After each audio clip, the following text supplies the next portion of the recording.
Welcome to the League of Legends Champion Spotlight, featuring Talon, the Blade's Shadow. Talon is a melee assassin. He utilizes stealth, speed, and a wealth of crowd control effects to take down his opponents one at a time. Talon's passive is Mercy. Talon deals bonus damage to enemies who are slowed, stunned, or rooted in place. Noxian Diplomacy causes Talon's next attack to deal bonus damage and inflict a bleed on the target. This bleed deals damage and reveals the target over the next few seconds. Activating Noxian Diplomacy resets Talon's attack timer, so using it immediately after landing a basic attack will increase your damage output. Rake sends out a wave of blades that return immediately after. These blades damage and slow all enemies they encounter. Cutthroat causes Talon to blink to target enemy. Immediately after blinking, the target is silenced and receives bonus damage from Talon for a short time. Shadow Assault is Talon's ultimate. On activation, Talon sends out a ring of blades and turns invisible. While invisible, Talon enjoys bonus movement speed. After a few seconds, or after attacking a target, Talon reappears and the blades rush back to him. These blades damage all enemies they hit, both on the way out and back to Talon. I face Nidalee in top lane. I generally have enough mana to constantly harass with Cutthroat, Rake, and Noxian Diplomacy. I focus on killing minions but always jump on her whenever I can. Once she gets low, I use Shadow Assault to catch up to her. Walking past her, Shadow Assault and Rake deal a ton of damage. Afraid she'll retreat, I take her down with a flash and pick up the kill securely. As I attempt to get back home, Lee Sin comes to gank me. Check out how I escape. I jump to him with Cutthroat when the minions arrive, so he can't slow me yet. Then I immediately land Rake and keep running. I then move so that the caster minions block his chance at landing Resonating Strike. Once he breaks free, I know that he will immediately toss it out, so I juke to the right and make it out safe. We get into a team fight in the jungle. I hop onto Nidalee and burst her down, immediately using Shadow Assault to evade any counterattacks. I head over to Vayne, eventually taking her down with Rake as she runs. Afterward, I'm afraid of Alistar, so I tag him with the silence from Cutthroat and then move on to take down Lee Sin. We get into another team fight in the river. Alistar gets caught and dies quickly.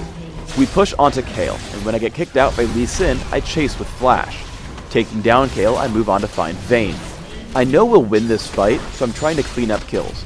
I use Cutthroat to prevent her escape, but she flashes first, which resulted in me dying.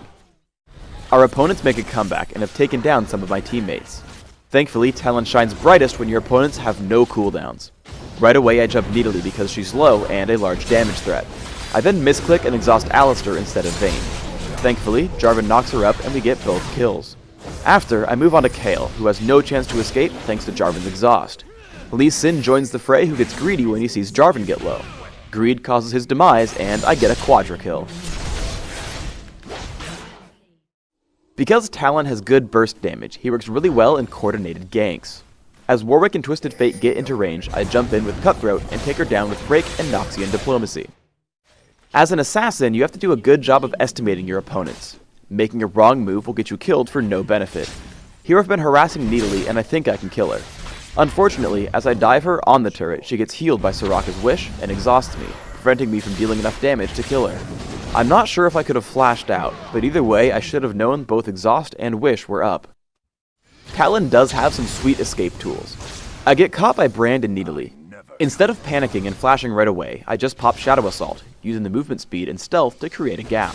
Nidalee does chase me, so I finally do flash over the wall to make it out. I push Nidalee to her turret and use Talon's largest burst combo. I flash into range and use Cutthroat. First I hit her with Rake, giving me 2 damage amplifications. Then I pop Shadow Assault and immediately attack, causing the blades to hit her twice while I deal bonus damage. I didn't even land Noxian Diplomacy and still dealt over 500 damage in an instant. Shadow Assault has a number of clever uses. I see Misfortune out of position in mid. I lead with Cutthroat, then Rake, so that my passive will give me extra damage for Noxian Diplomacy. Then I pop Shadow Assault and wait for cooldowns. Warwick does show up to kill her, but I could have taken her down with the second half of Shadow Assault and the freshly cooled Noxian Diplomacy. Assassins also have to pay attention to crowd controls in large fights. While jumping onto Soraka with the silence from Cutthroat was probably the best target, it was also right next to the enemy Warwick. He tags me with an infinite duress and suppresses me until I die. For runes, I take armor penetration marks, flat armor seals, flat magic resist glyphs, and flat health regeneration quintessences. This setup is aimed at giving me the best laning presence, which is Talon's biggest weakness. My masteries are 2109, taking pretty typical physical damage buffs, along with mastering Exhaust and taking Flash. I max Rake first for its increased slow and damage, which also allows me to farm minions really easily. I max Noxian Diplomacy after, interrupted by a point in Cutthroat at level 3. Basically, I'm just trying to get as much damage output as I can early on. For items, I open with Doran's Shield. If you're having trouble early on, a Doran's Blade or two can hold you over while you build Berserker's Greaves.